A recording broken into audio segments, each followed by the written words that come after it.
bringing you some of the best speakers and teachers from across the globe. Their words inspiring you towards your best days. This is the Learn, Develop, Live podcast, Speakers Hub. Welcome to the Learn, Develop, Live podcast with the Speaker Hub. Now, I hope you're having an incredible week, and I hope you're absolutely smashing it. Whatever you're chasing, keep on moving forward. Keep getting after that goal.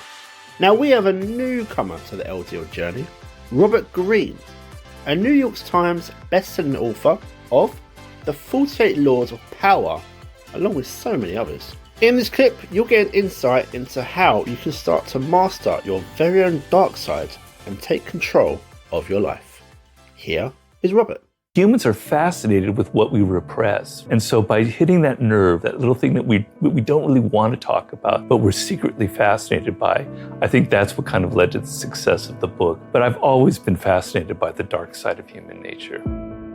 People generally bring to anything in life their own psychology, their own mindset. But for most people in this world are naive. Most people don't understand the 48 laws of power. They don't understand that you want to talk less to appear more powerful. And that naivete is what gets you into a lot of trouble in life. I was one of those people who was a bit naive and didn't understand this kind of secret language that people in power have. But I don't want to be in the position which a lot of people make a mistake of in life, of constantly repeating the same successive formula.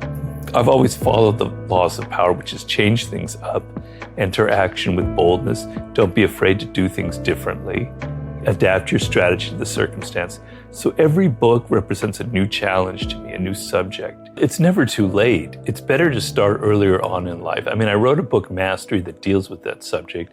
The earlier you figure it out, the better off you are, but it can happen later in life.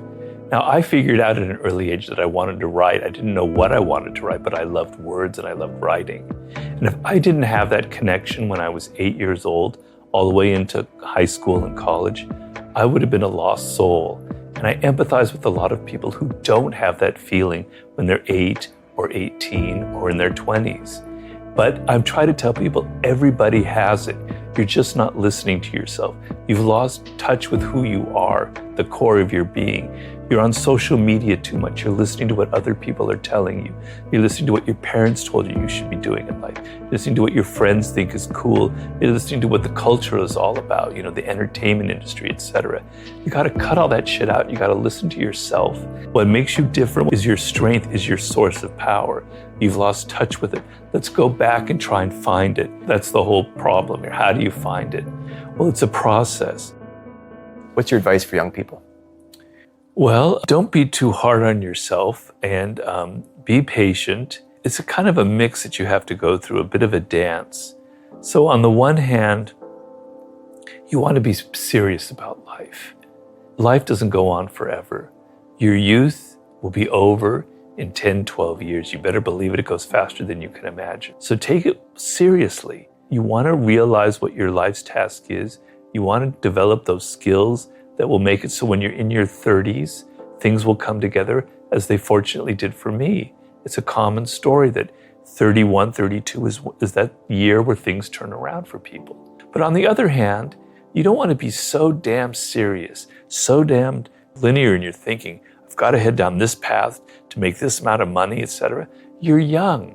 Have some fun, have some adventure, have some excitement. But at the same time, also have that sense of discipline and that sense of purpose. You can do both things at the same time. Now, the circumstances now, it's easy for me, a boomer, I have to admit that, to preach to you when you have gone through we've gone through a pandemic, what looks like to be a recession, and then if you're a millennial, you went through the crash in 2008. It's easy for me to preach. You're dealing with really difficult circumstances.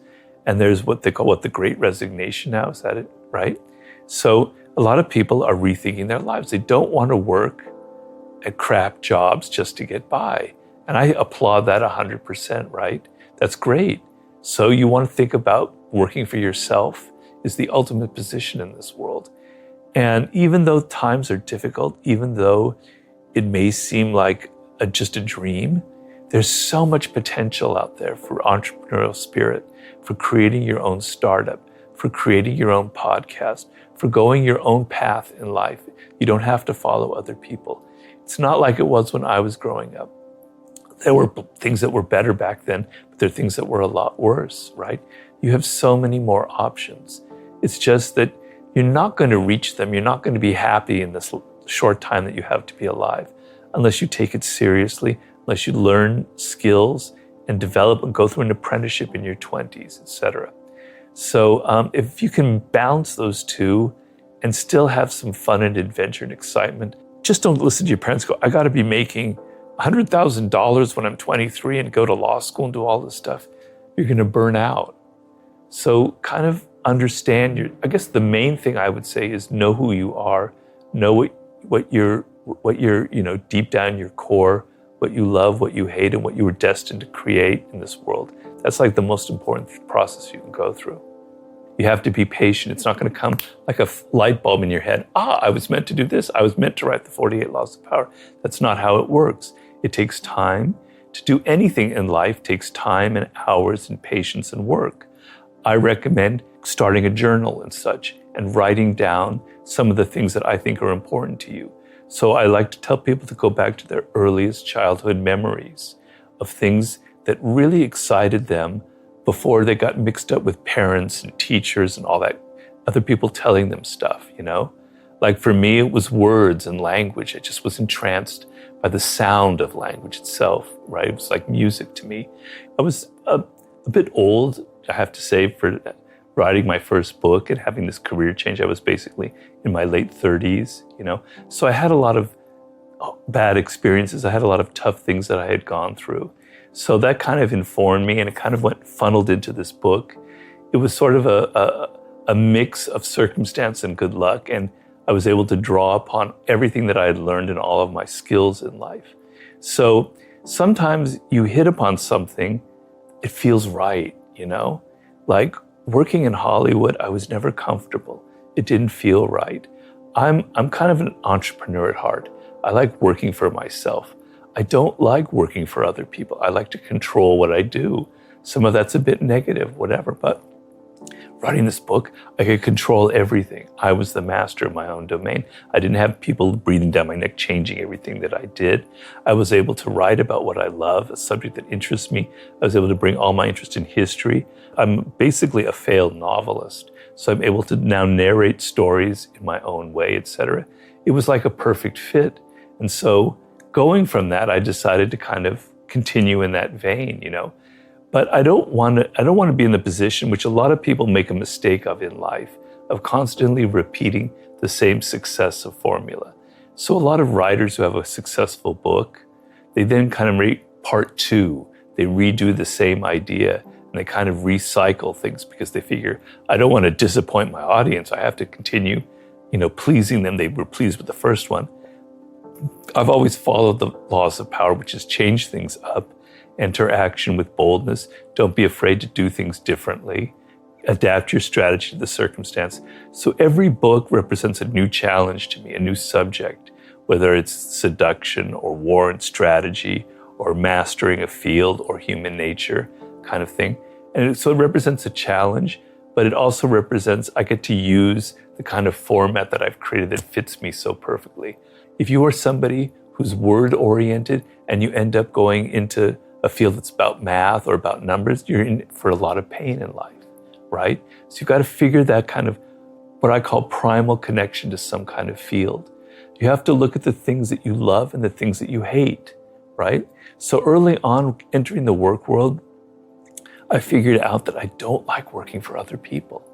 I hate to say it, some of it maybe I'm antisocial in my core. I don't know, I hope not. But I don't like working for other people. I don't like all the politics, all the crap you have to put up with. I realized early on, I got to be working for myself, right? So what you don't like is very instructive to you. You're looking at things that are very powerful inside of you, that are emotional. They're not intellectual, they're feelings, they're emotions. They're visceral things that you connect to. I know it doesn't come easy. It's a process and you have to be patient, but you have to put in the work. The process of looking inward is absolutely essential, but you cannot disconnect yourself from your teachers, your mentors, your colleagues. You could have all the skill in the world and know your life's task brilliantly. But if you continually alienate people by your boorish behavior, by your insensitivity, all of the skill level in the world will be completely neutralized by your own mistakes.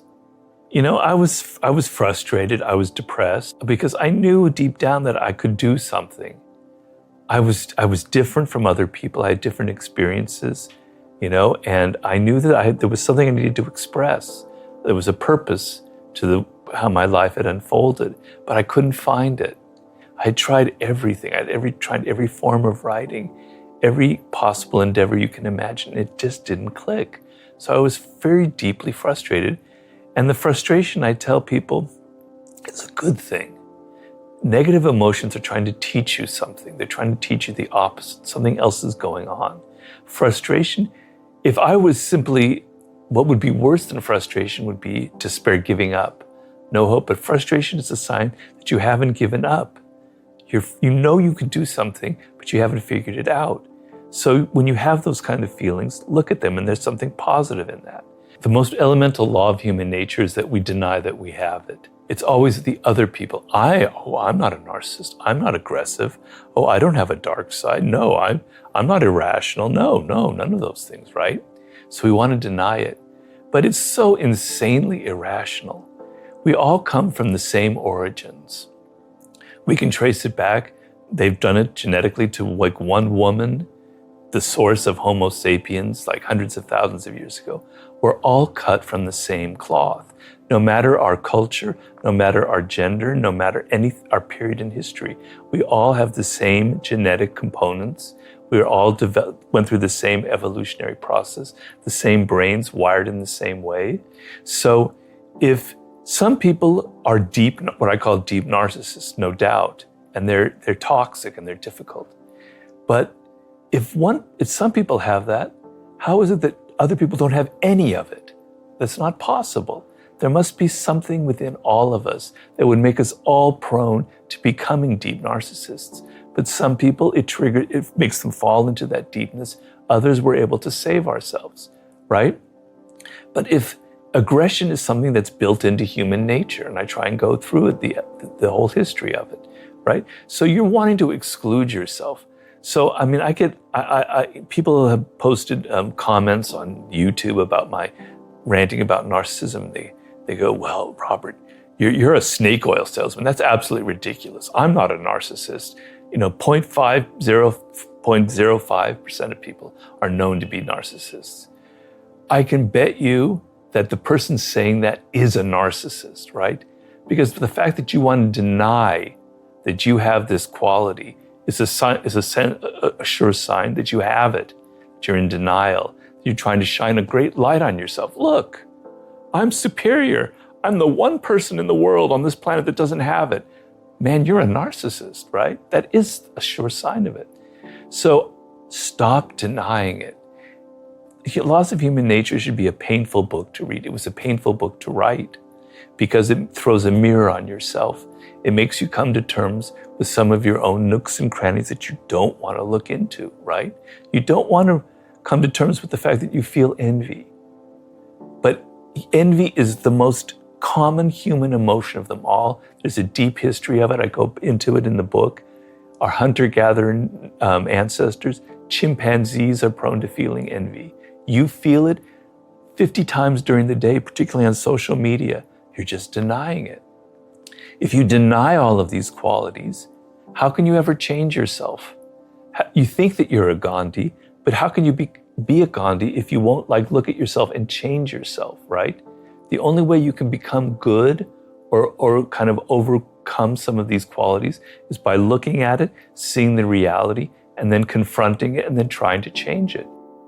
That video can be found on YouTube and is called Master Your Dark Side to Become Successful, an eye-opening interview with Robert Greene from the Motivation Hub YouTube channel.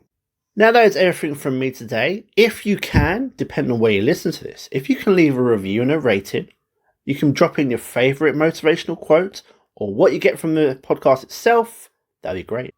All comments are always read out on a future show. Let's speak soon. I'm out. The Learn, Develop, Live podcast. Let's go. Woo! Join the motivation.